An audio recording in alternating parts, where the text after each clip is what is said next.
Bismillahirrahmanirrahim. Assalamualaikum warahmatullahi wabarakatuh.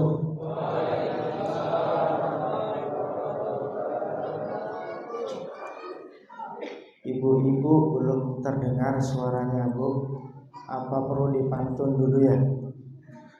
Pergi mudik ke Surabaya, jangan lupa ngajak Pak Ahmad. Ada Pak Ahmad sini, Bang? Ngapunten nggih. Kalau Bapak Ibu ingin masuk surga, jawablah salam dengan semangat. Assalamualaikum warahmatullahi wabarakatuh.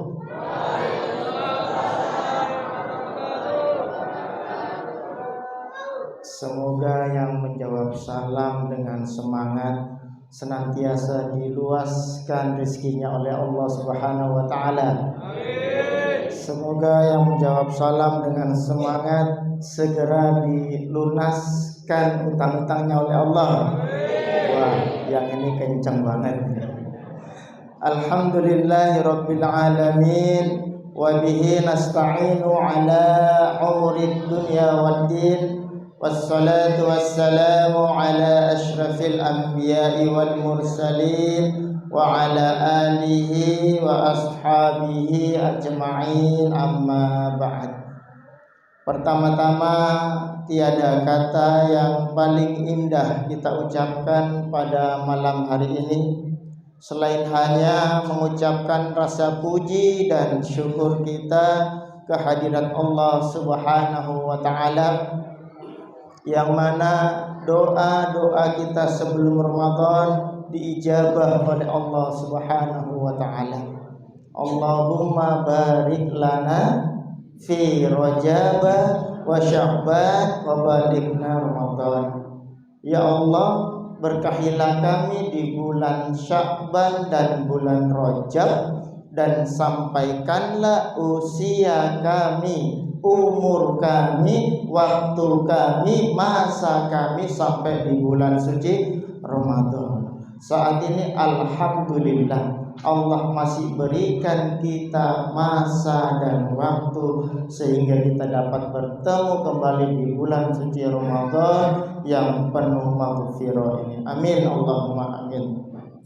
Dan mari kita kirim suratul Fatihah buat saudara-saudara kita barangkali, kerabat-kerabat kita barangkali, sahabat-sahabat kita barangkali, yang mungkin tahun yang lalu masih bersama-sama dengan kita di masjid ini, dan mungkin ada dari mereka saudara kita yang saat ini sudah dipanggil oleh Allah Subhanahu wa taala. Al-Fatihah.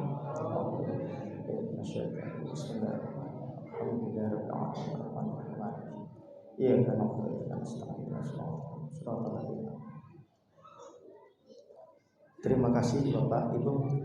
Tak lupa pula salawat dan salam marilah senantiasa kita kirimkan, kita haturkan kehadirat junjungan Nabi Allah Muhammad sallallahu alaihi wasallam, Nabi sebagai suri tauladan bagi seluruh umat manusia hingga akhir zaman. Ikan sepat, ikan gabus, jangan lupa ikan lele. Lebih cepat dan lebih bagus, dan tidak pula bertele-tele. Kurang lebih berapa menit Pak waktunya Pak? 15 menit Pak guys ya. Namanya kita prajurit Pak, rata-rata itu 15 menit. Orang tuaku, saudara-saudaraku yang insya Allah dimuliakan, diberkahi oleh Allah Subhanahu wa taala. Seorang ulama besar yang sangat dikenal ialah Imamul Al-Ghazali. Suatu ketika pernah berkata kepada santri-santrinya, suatu ketika pernah berkata kepada siswa-siswinya, murid-muridnya, "Wahai santriku," kata beliau, "tahukah engkau apa yang paling jauh dari dunia ini?" Kira-kira nopo Pak yang paling jauh dari dunia ini? Mungkin kita berpikir benua Amerika misalnya, benua Eropa misalnya, atau Mekah dan Madinah misalnya. Mungkin kita berpikir seperti itu. Ternyata menurut Imam Al-Ghazali bukan itu yang dimaksud. Yang paling jauh dari dunia ini, kata beliau, adalah masa lalu. Dengan kendaraan apapun, maka kita tidak akan sanggup untuk kembali ke masa lalu.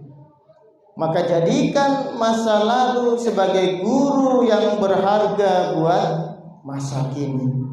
Kalau Ramadan tahun yang lalu mungkin ibadah kita belum semangat, mungkin tarawih kita masih bolong-bolong, mungkin puasa kita terkadang masih terpaksa, mungkin. Maka tahun inilah kita perbaiki semua itu, saudara-saudara sekalian, orang tuaku sekalian. Karena mumpung Allah masih berikan kita kesempatan, mumpung Allah masih berikan kita umur, masa, dan waktu, maka marilah kita isi Ramadan tahun ini lebih baik dari tahun kemarin, terutama sholat 5 waktu berjamaahnya. Karena yang pertama kali kelak ditanya oleh Allah Subhanahu wa taala di hari kemudian kelak adalah sholatnya. Fa idza saluhat saluha sa'iru amalihi wa idza fasadat fasada sa'iru amalihi. Apabila baik sholat kita, maka baiklah semua amal-amal yang lain, dan apabila buruk sholat kita, maka buruklah semua amal-amal yang lain. Kalau saat ini kita sudah alhamdulillah 5 waktu sholatnya, tugas kita berikutnya adalah mensolehkan keluarga kita. Jangan sampai ada anak-anak kita yang saat ini asik dengan pergaulan bebasnya, asik dengan miras-mirasnya, asik dengan perkelahiannya. Karena semua akan ditanyakan di hadapan Allah anak-anak kita. Kullukum ra'in wa kullukum mas'ulun an ra'iyatihi. Setiap kalian adalah pemimpin, dan setiap pemimpin akan dimintai pertanggungjawaban atas apa yang kalian pimpin, termasuk keluarga kita, anak dan istri kita. Maka bimbinglah, didiklah anak-anak kita, orang tuaku sekalian, dengan pendidikan agama agar ia lurus akidahnya, agar baik akhlaknya. Jangan sampai kita mempunyai anak yang mungkin cerdas tetapi tidak berakhlak. Sama orang tua berani, sama yang Maha Pencipta tidak mau peduli, sesama teman sering membuli. Artinya apa? Kecerdasan mungkin didapatkan, tapi apa artinya ketika ia berani sama kita sebagai orang tua, saudara-saudaraku sekalian. Maka jangan sampai ketika anak-anak kita tidak bisa mengaji, kita tenang-tenang saja. Ketika anak-anak kita tidak bisa ibadah, kita tenang-tenang saja. Tetapi ketika pembagian rapot misalnya, nilai bahasa Inggrisnya 5 misalnya, kita baru kabut. Dan itu apakah salah? Tidak. Terkadang kita lebih khawatir pendidikan umumnya, saudara-saudaraku sekalian. Padahal ketika anak-anak kita soleh, ia akan begitu patuh dan hormat kepada kedua orang tuanya. Apakah kita ingin anak-anak kita kurang ajar terhadap kita? Manakala anak-anak kita tidak kita sekolahkan di sekolah-sekolah yang berkualitas, sekolah-sekolah yang menomorsatukan pelajaran-pelajaran agama.